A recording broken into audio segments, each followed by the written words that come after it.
कालू कौवा अपने घर में शांति से बैठा था। तभी वहाँ पर लाडो के दोनों बच्चे आ गए। तभी उनमें से एक बच्चे ने कहा, कौवा मामा, हमें कहानी सुनाइए ना, हमारी माँ हमें कहानी नहीं सुना रही। तभी कालू बोला, अरे नहीं बेटा, मुझे कहाँ कहानी आती है, कालू मामा सुनाइए ना। माँ ने कहा, आप बहुत अच्छी कहानी सुनाते हो, सुनाइए ना प्लीज़। अच्छा ठीक है बाबा, सुनाता हूँ। अच्छा सुनो। और हाँ बेटा, ये कहानी काल्पनिक नहीं है, ये सच्ची कहानी है। तो चलिए मैं आपको सुनाता हूँ। ये कहानी तब की है जब मैं जवान था। बहुत समय पहले की बात है। एक वन में एक विशाल बरगद का पेड़ कौवों की राजधानी था। हजारों कौवे उस पर वास करते थे। उसी पेड़ पर कौवों का राजा मेघवर्ण भी रहता था। बरगद के पेड़ के पास ही एक पहाड़ी थी जिसमें असंख्य गुफाएं थी।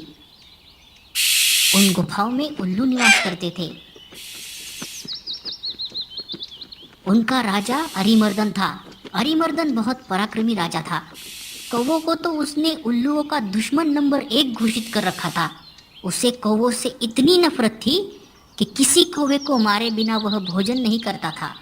जब बहुत अधिक कौवे मारे जाने लगे तो उनके राजा मेघवर्ण को बहुत चिंता हुई। उसने कौवों की एक सभा इस समस्या पर विचार करने के लिए बुलाई। मेघवर्ण बोला, मेरे प्यारे कौवों, आपको तो पता ही है कि उल्लुओं के आक्रमण के कारण हमारा जीवन असुरक्षित हो गया है। हमारा शत्रु शक्तिशाली भी है और अहंकारी भी है। हम पर रात को हमले किए जाते हैं। हम रात को देख नहीं पाते।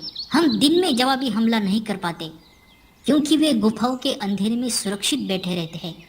फिर मेघवर्ण ने सियाने और बुद्धिमान कौवों से अपने सुझाव देने के लिए कहा। एक डरपोक कौवा बोला, हमें उल्लुओं से समझौता कर लेना चाहिए। वह जो शर्त रखे हम स्वीकार करें। अपने से ताकतवर दुश्मन से पिटते रहने में क्या होशियारी है। बहुत से कौवों ने ਕਾਂ ਕਾਂ करके विरोध प्रकट किया। एक गर्म दिमाग का कौवा चीखा, हमें उन दुष्टों से बात नहीं करनी चाहिए। सब उठो, उन पर आक्रमण कर दो। एक निराशावादी कौवा बोला, शत्रु बलवान है, हमें यह स्थान छोड़कर चले जाना चाहिए। सियाने कौवे ने सलाह दी, अपना घर छोड़ना ठीक नहीं होगा। हम यहाँ से गए तो बिल्कुल ही टूट जाएंगे। हमें यही रहकर और पक्षियों से सहायता लेनी चाहिए। कौवों में सबसे चतुर व बुद्धिमान कालू नामक कौवा था, जो चुपचाप बैठा सबकी दलीलें सुन रहा था। राजा मेघवर्ण उसकी ओर मुड़ा। महाशय, आप चुप हैं, मैं आपकी राय जानना चाहता हूँ। कालू बोला, महाराज, शत्रु अधिक शक्तिशाली हो तो छल नीति से काम लेना चाहिए। कैसी छल नीति, जरा साफ साफ बताइए कालू, राजा ने कहा। कालू बोला, आप मुझे भला बुरा कहिए और मुझ पर जानलेवा हमला कीजिए। मेघवर्ण चौंका, यह आप क्या बोल रहे हैं कालू। कालू राजा के पास गया और धीरे से उनके कान में बोला, छल नीति के लिए हमें यह नाटक करना पड़ेगा। हमारे आसपास के पेड़ों पर उल्लू जासूस हमारी इस सभा की सारी कार्यवाही देख रहे हैं। उन्हें दिखाकर हमें फूट और झगड़े का नाटक करना होगा। इसके बाद आप सारे कौवों को लेकर पास वाले पर्वत पर जाकर मेरी प्रतीक्षा करें।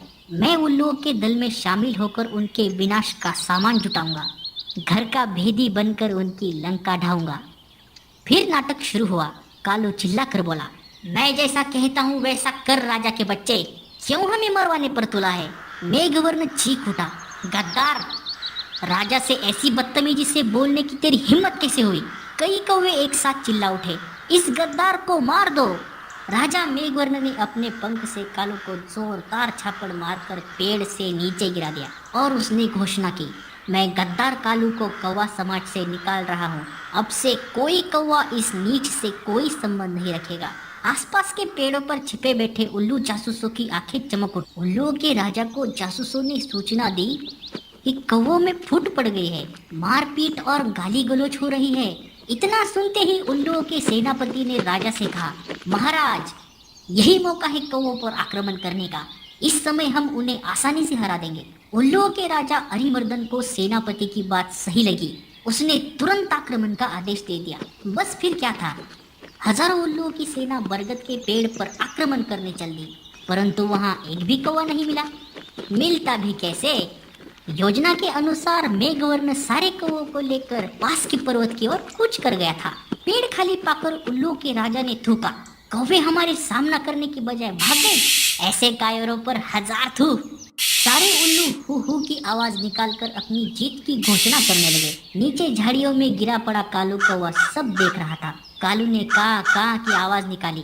उसे देखकर जासूस उल्लू बोला, अरे यह तो वही कौवा है जिसे इनका राजा धक्का देकर गिरा रहा था और अपमानित कर रहा था। उल्लुओं का राजा भी आया। उसने पूछा, तुम्हारी यह दुर्दशा कैसे हुई? कालू बोला, मैं राजा मेघवर्ण का नीति मंत्री था। मैंने उनको नेक सलाह दी कि उल्लुओं का नेतृत्व इस समय एक पराक्रमी राजा कर रहा है। हमें उल्लुओं की अधीनता स्वीकार कर लेनी चाहिए। मेरी बात सुनकर मेघवर्ण क्रोधित हो गए और मुझे फटकार कर कौवों की छाती से बाहर कर दिया। मुझे अपनी शरण में लीजिए। उल्लुओं का राजा अरिमर्दन सोच में पड़ गया। अरिमर्दन के नीति सलाहकार ने कान में कहा, राजन, शत्रु की बात का विश्वास नहीं करना चाहिए। यह हमारा शत्रु है, इसे मार दो। एक चापलूस मंत्री बोला, नहीं महाराज, इस कौवे को अपने साथ मिलाने में बड़ा लाभ होगा। यह कौवों के घर के भेद हमें बताएगा। राजा को भी कालू को अपने साथ मिलाने में लाभ नजर आया। उल्लू कौवे को अपने साथ ले गए। वहां अरिमर्दन ने उल्लू सेवकों से कहा, कालू को गुफा के शाही मेहमान कक्ष में ठहराओ।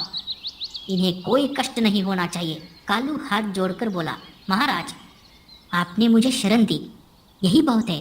मुझे अपनी शाही गुफा के बाहर एक पत्थर पर सेवक की तरह ही रहने दीजिए। वहां बैठकर आपके गुण गाते रहने की ही मेरी इच्छा है। इस प्रकार कालू शाही गुफा के बाहर डेरा जमाकर बैठ गया।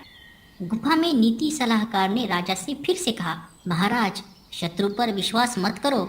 उसे अपने घर में स्थान देना तो आत्महत्या करने समान है। हरिमर्दन ने उसे क्रोध से देखा। तुम मुझे ज्यादा नीति समझाने की कोशिश मत करो। चाहो तो तुम यहाँ से जा सकते हो। नीति सलाहकार उल्लू अपने 2-3 मित्रों के साथ वहां से चला गया।